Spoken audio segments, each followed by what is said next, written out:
How is everyone doing today? Good, how are you? Good, thanks. Great. I'm good. Before we get started, the only reason Collider gets to be here is because of House of Aurora, and I want to give them a huge shout out for letting us be here and letting us be able to, promote your movie. So I have to start with, first of all, congrats on the movie. Congrats on the movie. I have to jump in right from the beginning with the opening tracking shot because it is, I don't want to curse on camera, but it is frackin' awesome. So I want to be polite. How did you pull this shot off, and what was the motivation of wanting to start the movie off with like this 8-minute shot? The reason why we started to do the film with this long shot was because we needed to get a lot of information in that explained what was happening with all the characters, that tried to bring the audience up to speed with the events of the past, and try to kind of chime in with the siege of a castle. So it felt to me like a really good idea to try and combine that all into one shot. Just to kind of throw the audience into the world, and it felt like the ambition of trying to get all this information, all this drama in, plus there's a sword fight, plus there's a big trebuchet thing, plus felt like that there was something really interesting about doing that without the cut, so therefore the audience have to kind of absorb it all in the one thing. So that was the idea, and then making it was quite hard because there's a lot of moving parts, and we took at least the first day we took trying to rehearse it. We shot it in 4 sections, and we thought, okay, so we got the backup if we were in trouble, and then the second day I think we did it more, and then there was a storm or something that prevented us from doing anything else, so we were given a third day, and so we'd refined it. Jake, my editor, had cut some of the stuff that didn't feel quite necessary out of it, and I think it started off as a 13-minute shot, and then by the time we refined it, it's 8 minutes. It just got tighter and tighter and tighter, and everyone just got into the groove of it, and we eventually kind of found the take that we liked, which is pretty much the last one we shot. But we were saved by the storm in a way because it allowed us to just have that little extra time to refine it. Otherwise, we would have been putting out a kind of slightly less interesting version of it. For each of you guys that were in the shot, can you talk a little bit about filming it and what you first heard when he first tells you you're going to do this and try to pull this off? Does this immediately excite you? Do you get nervous? And when you're in the middle of the shot, are you sort of like freaking out a little bit because you don't want to be the one who blows it in front of all these people? Yeah, I thought he was just being a. I was pissed off for sure. We'd already shot a fucking day, and then it was storming and raining, and there was mud, and we were in these pop-up tents that were basically falling over because of the rain and the mud. And then he wanted us to rehearse the corner of this thing while they were. So yeah, we were all pissed. But as David said, once we got into the groove of it, I think it's like doing a play. It's like being in a giant stage play, and there are a lot of moving parts in the choreography of where the camera is, when someone's in frame, when are they moving out of frame, when can you leave frame to go to your next spot. I completely dug it. I mean, I was terrified a little bit during the sword fight that me and Billy would screw up somehow, but as David always likes to say, when you can find a happy accident, you obviously in those things you want perfection. You're never going to achieve perfection, but in that dance, you find some new stuff. I thought it was great. It's beautiful. Yeah, I mean, it's that beautiful dance, like you said, and it feels very much like theatre. And my character actually enters halfway through that shot. So when you're saying about, do you feel like you might be that one person to fudge it all up?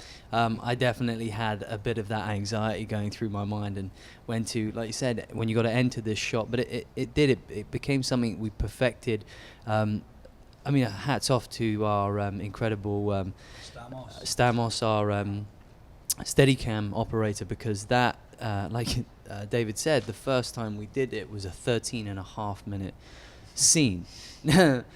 Now to carry that kind of equipment and then go, all right, now everyone back to ones and we'll go again, was quite an astonishing thing to do. And we all became, and because of that, it became very intimate, and we were supportive of one another in their elements. I mean, and then again, like you said, to see that fight sequence, to see the first thing you see, the first fight sequence you see, and a bookend to this movie between Billy and Chris is extraordinary. That you guys pulled that off whilst doing a monologue. I mean, and that sort of artistry, and that's what the genius of Mackenzie brings to a film like this. It's visceral, and it's fast paced, moving, and it's artistic. I mean, it's everything you want to see in the first opening shot of this movie. I mean, I think it was in many ways serendipitous that the storm came, because it forced us to, we couldn't shoot, and so obviously Jake talked about the length of the scene, and we sort of edited it a little bit and cut it down. We talked about it with Stephen Dillane and everybody, Chris and Billy, and then we rehearsed it, and then when it came to it, we only did like 2 takes, but I mean, I think, as the boys were saying, it was quite theatrical in its nature. But I mean, you were aware of the camera, you were aware of he's moving around, but at the same time you were unaware of it, because you were just sort of in the moment, and there was always something to watch. And if you weren't saying something or doing something, you were watching something, like the sword fight, for instance. I mean, it was watching it last night for the first time was just like, fudge a duck, I kept going, my God, I can't believe that Stamos. Well, only a Greek could do this, no other camera operator could do what he did, No, it was phenomenal to be part of it, and just to, I mean, any actor will tell you, if David sometimes doesn't like people saying cut on set, which sometimes you just let the scene play. What's going to happen? Oh, are we finished? Don't even think that the scene's finished, because sometimes that's when things will happen that it will surprise you, and so I mean, I think interestingly, some things you can't plan, and some things shouldn't be planned. More often than not, I find that in filmmaking, the words choreography and exposition are dirty words. However, having said that, what is so cleverly done, in this, by accident or not, who knows, allowing us the freedom of spontaneity, giving us the, liberating the actors, allowing them to make mistakes and running with it and saying, well, look, you don't have a choice. We've got to carry on. We've got to get to this next bit. And also, it introduces the incredibly complex political arena of the time. We talk about fealty to lords and to nobles, to understand the backdrop historically of what's actually happening, all in the space of 8 minutes, which I don't think very many films do, as thoroughly and as subtly as that. I mean, it's incredibly nuanced also. It's not too on the nose, and we also get to see all the characters that we're about to witness go through these sort of brutal events over the next 137 minutes. I'm going to borrow this for 1 second. One of the other things I really, really dug about the movie is it just felt very authentic. This gritty realism that you're actually there. The mud on the ground looked like it must have been a pain in the ass while shooting, But talk a little bit about just the gritty realism and feeling like you're actually there, and what you did to get ready, I guess, for that sort of authentic take on the time.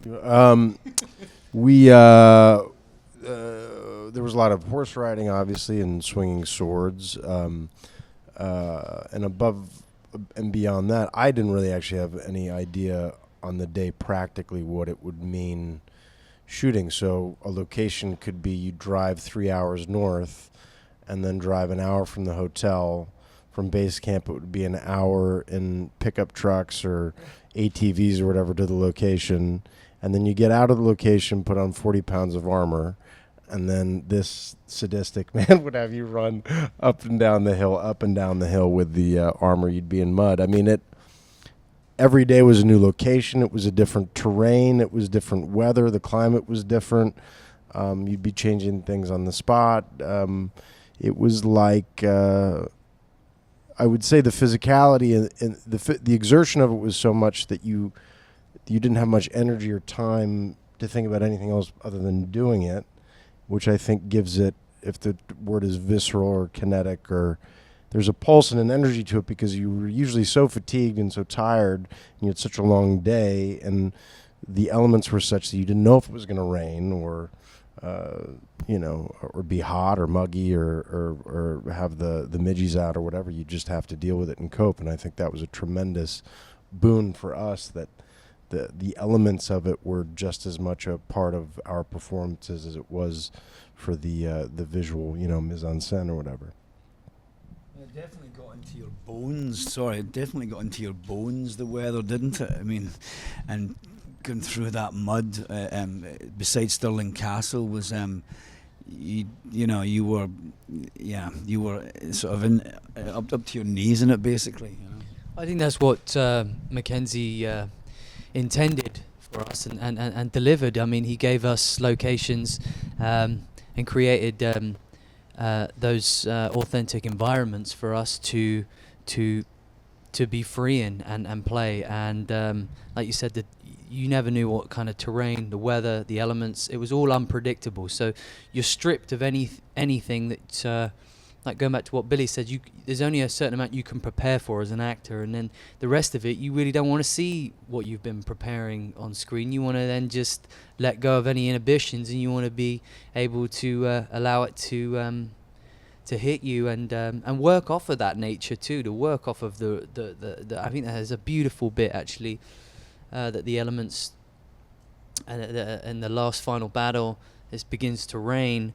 And Chris just looks up to the sky like that's a blessing for us, because we know we know our weather, we know our land, and that's going to be our strength behind it. And so far, you've seen the weather's change throughout the seasons, and it's so much a part of a character of the movie. I mean, it's Scotland. The landscape is just absolutely stunning. So. Oh, I know I'm going to run out of time with you really soon, but I have to ask you, the final battle is this. I mean, obviously the movie. I don't do spoilers, but there's a huge final battle in this movie. What is it like to see that on the page and know we have to pull this off? What was it like on the page? How long did it take to shoot? And talk a little bit about just trying to, bring it to life, because it is fantastic on screen, but I would imagine it was so daunting to film. I can't remember what it was like on the page, but it was definitely kind of fairly basic. It was based on the reality, based on the reality of those trenches, which is from historical research, and we went to the real battle site, and looked around that with historians, and so it was about trying to make that come alive. And then, of course, you're dealing with the stunts, you're dealing with the horses, you're dealing with the mud. We built the trenches so they were a bit more stable than they would have been, so the horses could go up there and not damage themselves. And all the spikes you see, I don't want to say, they were added in post, so that there was no safety issues, but it was everything we could possibly throw into it to make it feel real without risking life or limb or animal. Sure. For all of you guys, just real quick, and because again, what is it like knowing you're going to film one of these iconic battles in some huge movie, and you're going for that authentic realism? Talk a little bit about filming and mentally going in and what it was really like. Sorry, no. Just for the first time, actually, the first time we shot the scene where obviously Billy has a speech in front of the English forces, but the first time that, we're Scottish, British, Americans, wherever we're from, and Chris Pine gets up as Robert the Bruce and starts this speech, and there's a bunch of guys and a bunch of supporting artists around him. It was, it was pretty powerful. I definitely felt like this was, going to be a very sort of significant moment. Obviously, it was in history, but definitely sort of standing up there. I think we had raindrops, didn't we? That was real bloody rain. It was a slight little bit of thunder, and it was sort of ominous and sort of romantically beautiful at the same time, and it was just you're gonna have almost like a sort of a throwback to what it might have been like and how these men, and their families would have felt going into these battles. When it was kind of a suicide mission in many ways. It was that game over, you were going to die. But no, it was very powerful to be part of that, most definitely. Yeah, I think going off the back of that, this sort of rally to war. There's sort of two moments. Chris has a moment where he's rallying his troops, and it's quite succinct and beautifully put. And I think what it touches upon is why are we here? Like, we're all here facing our imminent deaths potentially. And I think the most powerful thing in that is that everyone is together. They're fighting for a unified cause. And it sent shivers down my spine yesterday, you know, hearing Chris uttering those words on the screen and seeing this mammoth, you know, event that's about to take place, but understanding fully. I think I fully understood it then, seeing Chris say that, which is why those men were there and what they were fighting for, and that you know, to me on the day, you know, doing the same thing. It's so interesting that Edward's take on it, you know, Edward II, you know, it seems more kind of pernicious and spiteful, and there's this sort of desperation, and that's juxtaposed with this unity and this beautiful sense of togetherness that the Scottish troops had, you know, albeit 20 of them or however many there were, you know. But it's, For me, the most important part of the battle scenes really are the cumulative effect of them. It's like a war of attrition. It's brutal and it's long and it's bloody, and it's not a pornographic depiction of violence.